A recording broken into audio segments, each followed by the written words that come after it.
Assalamualaikum warahmatullahi wabarakatuh.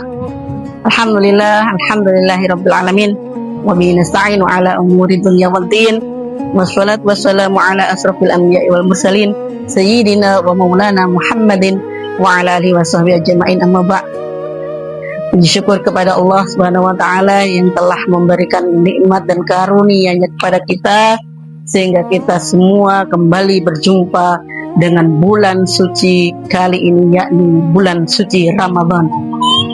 Salawat serta salam tak lupa pula kita panjatkan kepada Nabiullah Muhammad sallallahu alaihi wasallam yang telah memberikan kita banyak suri tauladan, banyak sekali kejayaan, dan kita disatukan dalam ukhuwah Islamiyah, yakni al-dinul Islam.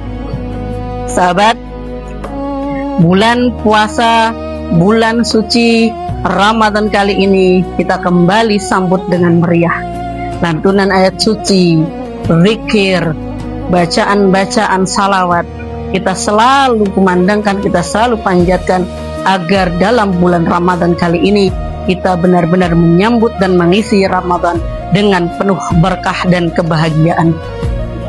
Sebagaimana Rasulullah SAW telah memberikan banyak suri tauladan terkait menyambut kegembiraan di bulan Ramadan ini, maka seyogyanya kita juga meneladani beliau dan juga para sahabat-sahabat beliau.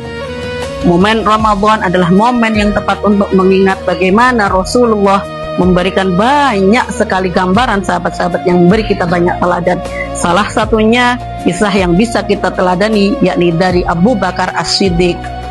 Di dalam Khulasatul Nurul Yakin disebutkan bahwa Abu Bakar As-Siddiq tidak hanya sekedar menjadi teman, tidak hanya menjadi sahabat biasa Rasul, tapi beliau adalah teman perjalanan yang sangat hangat. Beliau layaknya seorang sahabat, layaknya seorang teman, selalu mengutamakan kenyamanan Rasulullah Muhammad lebih dari siapapun. Suatu ketika setelah lepas dari kejaran Suraqah dari Gua Thur, beliau berjalan bersama Rasulullah menuju Quba. Di desa Quba ini, di dalam sebuah riwayat, Kanjeng Nabi Muhammad tinggal selama 22 hari. Sebelum sampai di Quba, Rasulullah dan sahabat Abu Bakar sempat berteduh di sebuah batu yang sangat besar, yang mana batu besarnya itu bisa menghalangi sengatan cahaya dari atas, dan bawahnya bisa dibuat berteduh untuk beristirahat.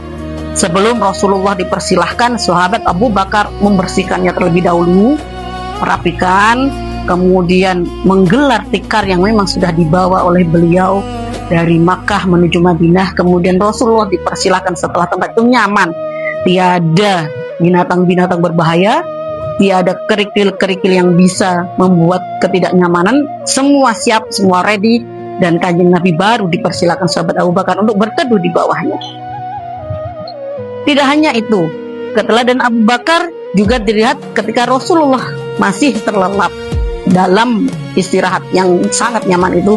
Beliau melihat ada seorang fulan yang menggembalakan kambing di sekitar batu besar itu. Ternyata si fulan itu juga berniat untuk berteduh di bawah batu itu.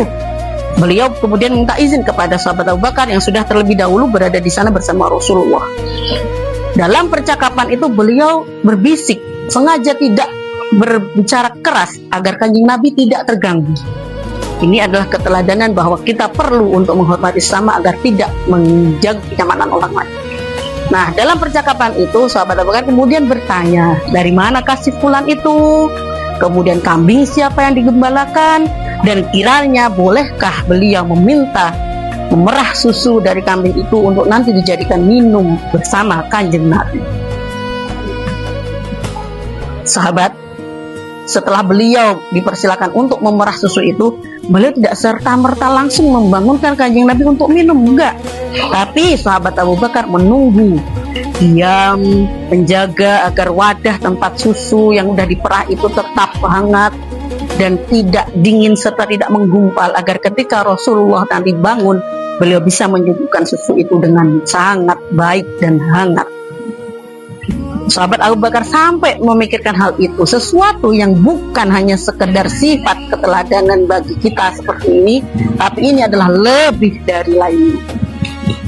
Sahabat, Dari kisah dalam Khulasatul Nurul Yakin tersebut, kita bisa melihat bahwa salah satu teladan sahabat yang bisa kita teladani adalah sikap beliau yang sangat rendah hati, sikap beliau yang tidak pandang bulu dalam melayani Kanjeng Nabi Muhammad adalah salah satu sifat yang kita perlu teladani hingga sekarang. Walaupun Rasulullah sudah berpulang, walaupun Rasulullah sudah wafat, sikap teladan kita untuk selalu menjunjung tinggi nilai-nilai kebenaran yang beliau ajarkan adalah mutlak. Dengan demikian, sahabat Abu Bakar adalah salah satu tokoh sahabat yang teladannya tidak bisa kita pungkiri. Sahabat, semoga kisah Abu Bakar ini bisa memberi kita semangat dan gairah untuk berjuang di jalan Allah. Semoga bulan puasa ini bisa kita lalui hingga tuntas, hingga nanti, hingga Allah benar-benar memberikan kita hikmah puasa, pahala Lailatul Qadar, dan juga memberikan kita nikmat yang sangat besar. Terima kasih sudah menyimak dari awal hingga akhir. Akhirul kalam, wabillahi taufiq wal hidayah wal ridha wal inayah. Wassalamualaikum warahmatullahi wabarakatuh.